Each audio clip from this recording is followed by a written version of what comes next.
start to identify how these proteins cycle. And estimated that by the middle of the century, actually makes your stress hormones go down faster.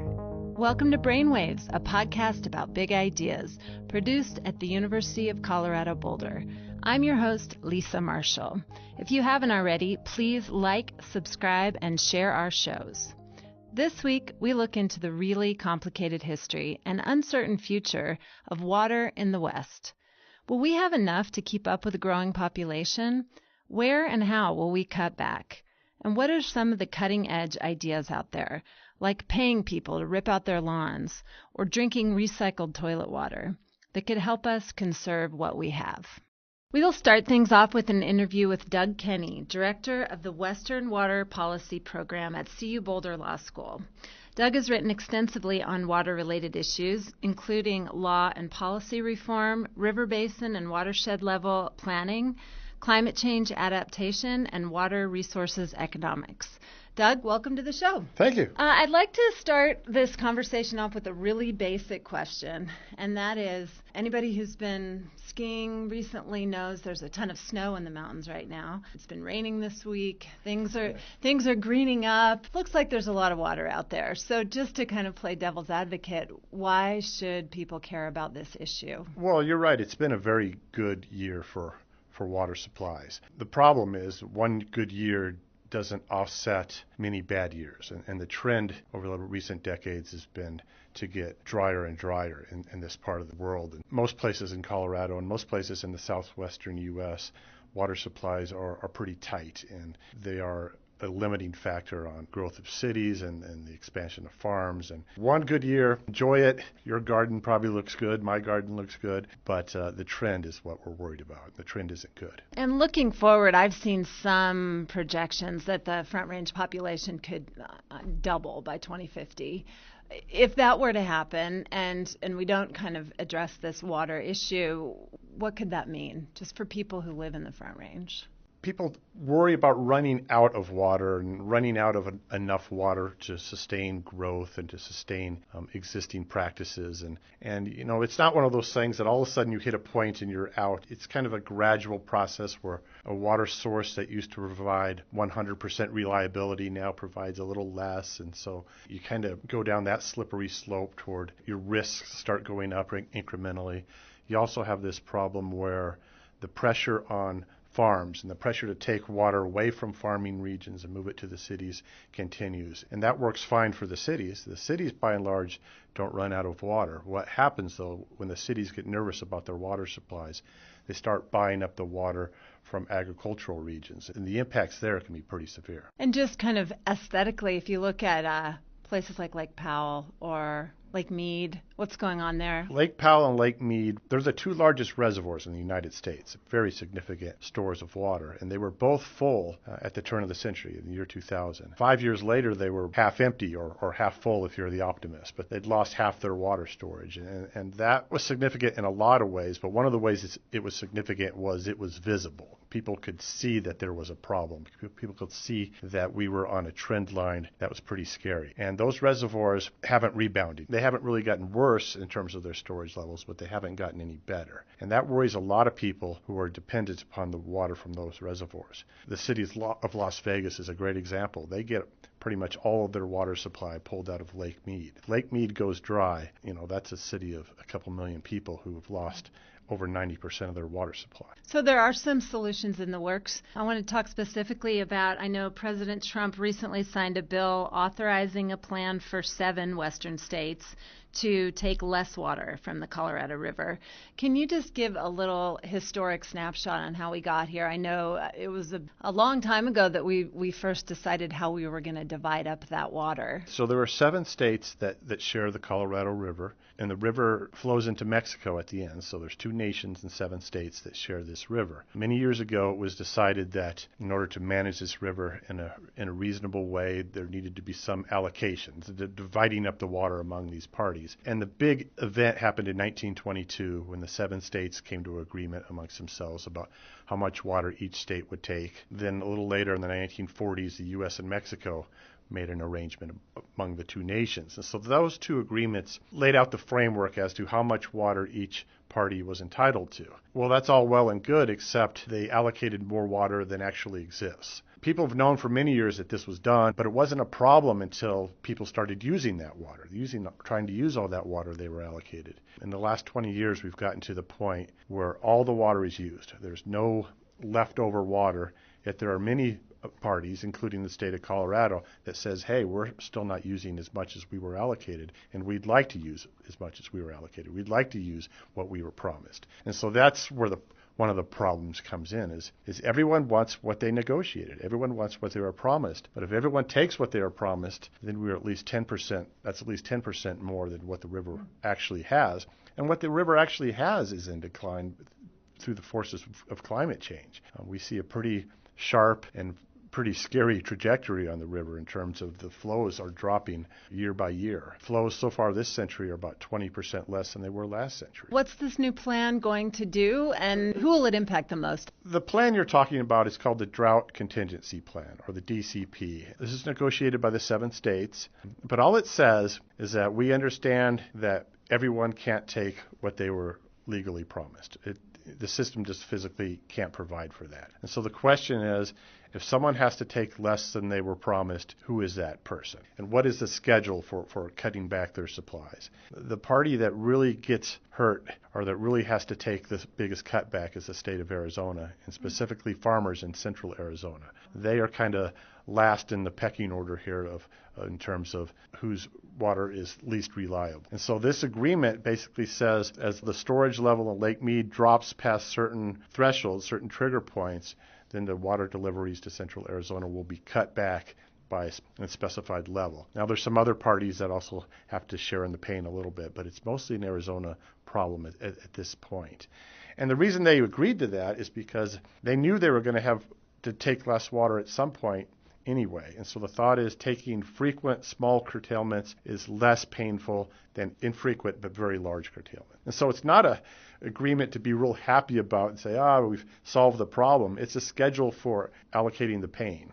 And if you have a schedule, then you can make other arrangements and try to do other things. But it's not really a happy ending. It's a necessary step forward. So if this is not a silver bullet, obviously, just from your perspective in the about 45 seconds we have left, what else should we be thinking about in terms of solutions? I mean, there's only one decent solution, is that across this basin we have to use less water. Thank you so much, and we appreciate having you here. Thank you. Water security, of course, is not just an issue along the Colorado River. Communities around the world and around the country are starting to look at ways to recycle or reuse water. Some are even going from this to this. Brainwave's Molly Pfannenstiel has the story. Toilet to tap. It's a phrase water engineers don't love, but it's basically accurate. And as water resources in the West grow more scarce, this decades-old concept, more technically known as direct potable reuse, or DPR, is growing, shall we say, more palatable. The beer was delicious. Actually, they made a Pilsner, a light beer, and that was by design, that it was a very light and crisp and refreshing beer, and not, you're not going to make a stout or something with this type of beer, with this type of water. The whole point is to showcase the purity and the clarity of the water. Jason Asleen is the president of Water Reuse Colorado. That's a trade association advocating for safe, appropriate ways of recycling water, including direct potable reuse. He's in his office in the Interlochen Technology Center in Broomfield, Colorado, showing off some beer, a bottle of wine, several different varieties of bottled water, all crafted from DPR water and served to consumers at demonstration projects around the country. The goal? To help people overcome the undeniable ick factor associated with that term, toilet to tap. It definitely has a stigma. It's not inaccurate, but at the same time, I think all water has gone through that process, and all water is, the same water that's been recycled for billions of years. And so it's really a matter of what processes that water has gone through and what's the true water quality. By definition, DPR water is produced without an environmental buffer. Normally, Water moves from your toilet or shower or other drains in your house to a wastewater treatment facility, then onto a stream or reservoir where it is diluted some more, then perhaps onto another facility for further treatment. With DPR, all treatment happens in one place, transforming wastewater to drinking water without moving it around, which can be costly, and without losing water to evaporation or leakage along the way. So the benefit right now is that you're able to, fully utilize every drop of water and minimize the amount of handling and discharge back to waters. So it goes through a relatively standard wastewater purification process, and from there's advanced treatment beyond that. The concept has been around for decades, with the first DPR facility coming online in Windhoek, Namibia in the 1960s. But it's been a hard sell in the U.S. There's only one facility here, launched in Big Spring, Texas in 2013 after Mother Nature literally dried up the town's namesake. It was triggered by an extreme drought and an absolute necessity. They had no water. 5 years after its inception, the Big Spring system reportedly saves the water district about 1.7 million gallons per day. And thirsty communities across the country, including Castle Rock, Colorado, are seriously considering similar systems. It certainly could happen in Colorado, depending on which utility chooses to embark on it and whether they have the water rights to do it. The next step would be, to secure the funding and to really show, a strong need for embarking on quite an adventurous task, I guess. I mean, I think a lot of it is important to understand that a lot of people are looking really closely and spending a lot of time and a lot of effort to make sure that the water treatment that goes into the processes and the public outreach all come together to make sure that the water is as safe, if not safer, than what everyone's used to drinking on a daily basis from the tap. One community on the edge of all this, Sin City. The population around Vegas has grown more than 14% since 2010, according to census estimates. At the same time, Las Vegas has used innovation and plain old cash to decrease its water use by some impressive amounts. Brainwave's Paul Bake looks at what's going on and how science will help these drought-prone communities keep a handle on their water use in the future. Joining us now is John Ensminger, General Manager of the Southern Nevada Water Authority and the main negotiator for Nevada on all Colorado River matters. He's also a graduate of the University of Colorado Law School. We're talking about managing water resources in an era of tremendous growth. Are growth limits on cities or states a possibility in the future? I think depending upon how they grow, I think what we've demonstrated in Las Vegas is that you can actually use less water and still add to your population and grow your economy. Since 2002, our population here in Southern Nevada has increased by 46%, and in the same time period, our Colorado River consumption is down 25%. So I think a lot of people have this direct correlation between population growth and increased water use in their mind, but that simply doesn't have to be the case. How does Las Vegas do it? It has a reputation for being very frugal with water during a period of growth. What are the strategies that Las Vegas uses to reduce its water use? Well, first, we are fortunate with our geographic location next to Lake Mead. That enables us to have 100% indoor recycling. If it hits a drain in Las Vegas, we treat that water, we put it back into Lake Mead, and then we can take out the exact same amount again. So we have a very tight system. We have less than 5% unaccounted for water, and we spend millions of dollars every year to make sure that over 6,000 miles of pipeline aren't losing very much water at all. So essentially, I think really we put the capital into making sure that we have a really tight system, and that's what's allowed us to have the kind of growth here in Southern Nevada that we have and still use less water. What are some of the strategies that you use with homeowners to get them to conserve water? Well, really, our flagship program is our Water Smart Landscape program. That program since 2002 has spent about $250 million paying people to remove turf. and that has been the number one thing that has driven down the consumptive use of Colorado River water in southern Nevada. But we don't stop there. We do, pool cover programs. We engage, at all levels of our education system. We do indoor plumbing fixtures and rebates on high efficiency, washing machines and dishwashers. So really, it's just a multifaceted program that stresses a culture of frugality in the Mojave Desert. And it sounds like you get pretty good buy-in from the population. Is that right? We do, and I think a lot of that credit goes to our elected leaders. They've absolutely supported setting rates in a place that allows us to do these conservation programs. But a lot of it is simply the community having Lake Mead in our backyard. They can see for themselves the 140-foot decline in the lake since the turn of the century. So the drought is a very real thing to southern Nevadans in a way that it might not be to some of the other 40 million Americans that share this river with us. Nevada is doing a good job conserving water today, but how do we know how much water we'll need tomorrow? To help us answer that question, we turn to an expert. My name is Carly Jurla. I work for the Lower Colorado region of the Bureau of Reclamation, and I am a program manager there working on Colorado River policy and research initiatives.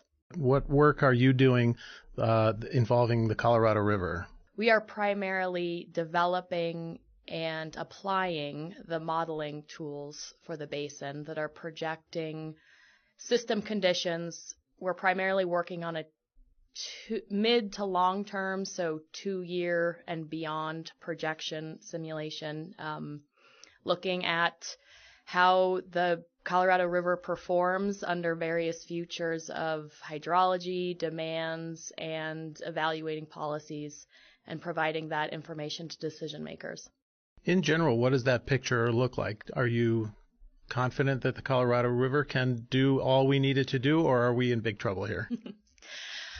Well, it depends on what time scale you're looking at. So I know that one of the topics of this podcast has been the Drought Contingency Plan, or the DCP, and our office was pretty heavily involved in helping to develop that policy from a technical standpoint and looking at how that policy performs throughout the duration that it will be implemented in through 2026. So the DCP performs well in terms of really reducing the risk of catastrophic things happening, reaching those critical reservoir elevations during that time. But as you get farther out, the picture starts to get more complicated in terms of uncertainties that stem from climate change, hydrology, changes in hydrology, but also changes in demand. In general, the more you look out, the more uncertain things get, the more complicated the future is. You're using the word uncertain a lot. Does that just mean bad? It's looking bad? Not necessarily. Okay. Uncertain also means, periods of high inflows or very wet futures. Uncertain means that there's a wide range associated with how things could play out. And when you're thinking about future hydrology, that's definitely the picture. We know that absolutely climate change is contributing to our hydrologic picture. It's exacerbated this current drought. We've seen things like higher temperatures, increased losses in evaporation, evapotranspiration, but also more intense precipitation patterns, changes in precipitation distribution. And so all those things have to be accounted for when we're trying to project what future hydrology scenarios might look like and how that might impact how we operate the system. And so when you're looking at this, what is jumping out at you right now? We look at various scenarios of the future, but in terms of water use, it's a future of increasing water use. And there's different rates at which that use increases, but in general, the trend is increasing water use. And so you couple that with your hydrology side or the supply side, and instances of wetter futures, but for the most part, it's a drier future that's coming out of our hydrology projections because of increasing temperatures. So a drier future coupled with increasing demand leads to more stress on the system, declining reservoir elevations, declining flows in the streams, which impacts really all of the resources that are dependent upon the Colorado River. That's it for this week's episode of Brainwaves. If you found it interesting, please like and subscribe. Also, check out our next episode on life and death in the age of social media. I'm Lisa Marshall. Today's show was produced by Dirk Martin and Paul Bake. Andrew Sorensen is our executive producer. Andre Spelton created our introduction.